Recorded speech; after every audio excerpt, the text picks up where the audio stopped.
Bonsoir à tous. Aujourd'hui, dans le secteur de l'alimentation, on note trois tendances. Tout d'abord, une volonté de lutter contre le gaspillage alimentaire, une augmentation des achats alimentaires qui sont faits en ligne, et aussi le développement d'un nouveau concept, les paniers de produits frais locaux, comme Loufa par exemple. Si on mélange un peu ces trois idées, qu'est-ce qu'on peut faire? Il y a une opportunité qui s'appelle Smart Cook. Qu'est-ce que c'est Smart Cook? Très rapidement, c'est une plateforme qui va permettre à des consommateurs comme vous de pouvoir magasiner des recettes au lieu d'ingrédients. Donc, on commencerait par arriver sur une page où on définirait un profil. Le profil nous permet de définir notre âge, la composition de notre ménage, est-ce qu'on a des intolérances alimentaires, on est végétarien, etc. Et ensuite, ça nous permet ensuite de donner des recettes qui vont être plus ou moins personnalisées en fonction de notre profil. On choisit des recettes en fonction de plusieurs attributs qu'on aura définis, et ensuite, on se fait livrer ça à la maison. La livraison se passe en drive-in. On vous donnera un peu de statistiques tout à l'heure sur pourquoi le drive-in commence à être intéressant. Et aussi à la livraison, une fois par semaine à la maison. L'expérience ne s'arrête pas là, l'expérience continue ensuite à la maison avec une application qui nous permet justement de guider les utilisateurs en donnant des indications sur comment bien cuisiner, avec des définitions. Souvent, c'est très compliqué de comprendre les recettes qu'on peut trouver dans des vidéos. Comment on va y arriver? On revient au business model. Principalement, on voulait créer un club. Ce club se définit par avoir une exclusivité sur des recettes, avec des chefs avec lesquels on va travailler. On est déjà en contact avec Ricardo, Latistasio. Certains des membres de l'équipe sont dans l'industrie depuis déjà de nombreuses années. Aussi, il va y avoir la livraison gratuite, de l'événementiel et tout plein d'informations tout au long du processus. Les partenaires sont clés là-dedans. On a besoin de partenaires comme les chefs. On a aussi besoin de marchands locaux, de marchés locaux, extrêmement importants. Et enfin, la plateforme technologique, extrêmement importante. Pourquoi? Parce qu'on a remarqué qu'aujourd'hui, la problématique entre un IGA et un concurrent qu'on a trouvé, c'est de très standard à très personnalisé. On essaie de se positionner un peu au milieu en donnant un peu de personnalisation tout en magasinant des recettes. Donc on va essayer de développer une plateforme avec des données qu'on va pouvoir agréger pour optimiser avec des ingrédients saisonniers, avec des ingrédients locaux, un maximum de recettes. Ce qui va nous permettre, en standardisant le plus possible les ingrédients en arrière, d'offrir une impression de diversité au sein des recettes. C'est quoi un peu les secteurs de clients? En fait, il y en a deux. Il y a les 25-35 ans et les 50-60 ans. Rien à voir. Mais ils ont des caractéristiques communes. Ils ont un fort pouvoir d'achat, ils ont peu ou pas d'enfants, et aussi ils ont du temps, ils veulent de nouvelles expériences et ils aiment cuisiner. Comment on a choisi ces deux segments? En fait, on s'est basé sur la revue théorique qui existait, les rapports socio-démographiques, et aussi on a fait une étude de marché ce week-end pour mesurer un peu l'impact qu'on peut avoir sur ces deux populations. Au final, ce qu'on propose, c'est de vendre des paniers à 60 $.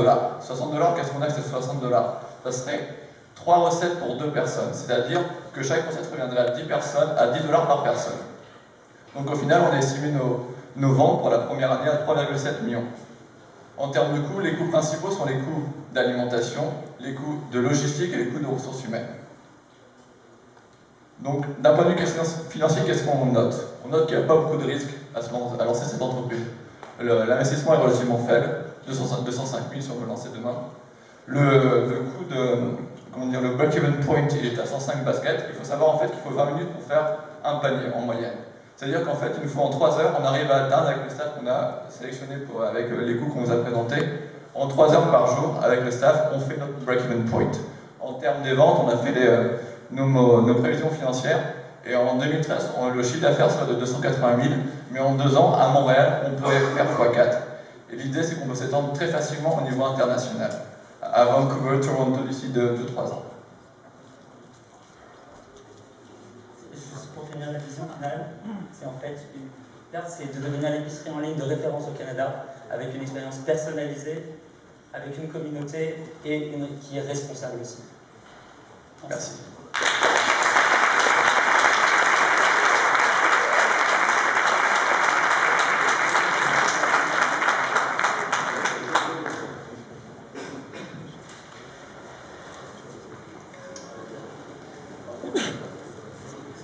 So, a question from my side. I like food tech. I think it's an exciting space. Can you talk a bit about how you think you would engage with the various brands?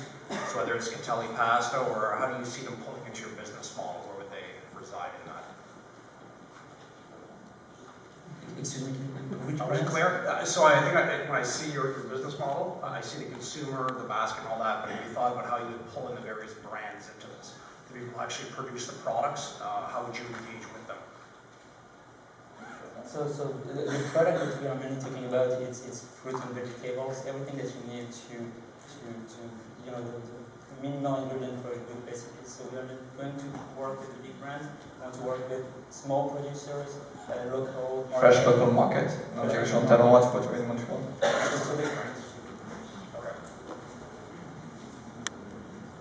Because in fact it reduces a lot of costs, you know, the logistic costs. Another way would be to create, you know, like a whole interface, a whole supermarket, a physical one, but it costs a lot of money, like 4 million to create one platform, logistic platform only to ship, you know, recipes to customers. So it's too expensive for us to start.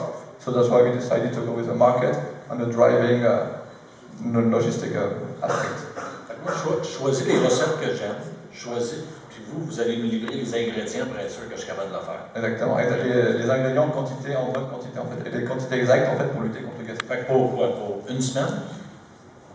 Alors justement, l'étude qu'on a regardée, c'est qu'on peut varier. Donc il peut y avoir des paniers, on choisit de minimum 3 repas par semaine pour un certain nombre de personnes dans le Disons 3 repas. 3 repas, 2 personnes. Tu sais, y a-t-il de l'argent à faire là-dedans? Ouais. Je demeure à Saint-Hubert, tu vas venir me livrer mon stock. Non, vous n'êtes pas notre clientèle cible. Notre clientèle, ce seront les 25-35 ans, 50-60 ans de Montréal. Désolé.